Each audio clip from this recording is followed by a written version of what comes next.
সাংবাদিক বৃন্দ ছাড়া কেউ আসতে পারেনি। তো সে কারণে এখানে সবাই আমাদের পুরো এলাকাটা পুলিশ দিয়ে ছেয়ে দিয়েছি। আমাদের মাননীয় পুলিশ কমিশনার স্যার এটা জানার সাথে সাথে পর্যাপ্ত ফোর্স দিয়েছে। প্রায় 5,000-এর মতো ফোর্স এখানে এসেছে।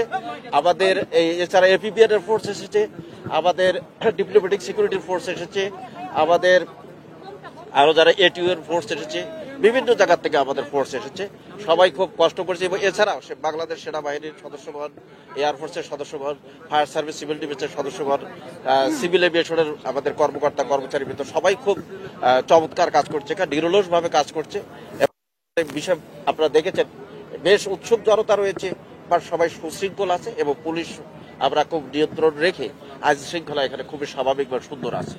কিন্তু ভেতরের কোনো খবর আপনার কাছে আছে কিনা? আগুন আমরা ভেতরে আমরা গিয়েছিলাম, ভেতরে নিহতের কোনো খবর নেই। যারা উদ্ধার কাজে আজকে প্রায় শনিবার ছিল, এই জন্য এখানে লোকের সংখ্যাও কম ছিল। যখন আগুনটা লাগে তখন যারা লোকজন ছিল, ভেতরে লোকজন ছিল না বলেই আমরা জেনেছি। বাট হয়তো উদ্ধার কাজ করতে গিয়ে হয়তো কেউ আহত হতে পারে। কুর্মিটোলা হসপিটালে নিয়ে গেছে, হয়তো সিএমএসিও নিয়ে গেছে। কুর্মিটোলা হসপিটালে 10 জন আহত রয়েছে, আমরা এটা শুনেছি। তারা আহত মানে রিকভারেবল আহত আর কি।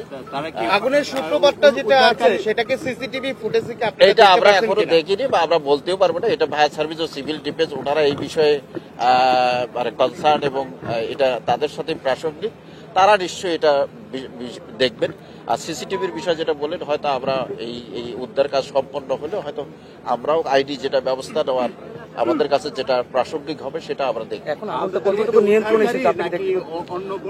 আমি দেখেছি কয়েকজন উদ্ধারকারী যারা ফায়ার সার্ভিস সিভিল ডিফেন্সের লোকজন। আমাদের এই কাজে আমি বলবো আমাদের additional commissioner crime and officer এসেছেন, নজরুল স্যার এসেছেন আমাকে হেল্প করার জন্য। উত্তরার থেকে আমাদের তেজগাঁয়ের ডিসি সাহেব এসেছেন, মিজান এসেছেন, আরো আমাদের অন্যান্য ডিভিশনের অফিসাররাও এসেছেন। এবং আপনারা দেখেন রোডও আমাদের খুবই সুশৃঙ্খল রয়েছে এবং আমাদের উদ্ধার কাজটা আমাদের সকলের সহযোগিতা, আনসারও এখানে আছে, সকলে মিলে এখানকার পরিবেশ উদ্ধার কাজটা খুব সুশৃঙ্খল ভাবে হচ্ছে। আমরা তো উদ্ধার কাজ নিয়ে এখন ব্যস্ত, পরবর্তীতে হয়তো ইনভেস্টিগেশনে হয়তো আসবে অ্যাকচুয়ালি হোয়াট হ্যাপেন, কি হয়েছে। এখন আগুনটা কতটুকু নিয়ন্ত্রণে চলে আসছে? এখন নিয়ন্ত্রণে আছে। একটা দুটো ওয়্যার হাউসের মধ্যে ওই পাশেরটা এখন নিভে গেছে, যদিও পুড়ে গেছে, বাট পরেরটা কিন্তু নিয়ন্ত্রিত আছে। আগুন যদিও জ্বলছে, মাই টিভি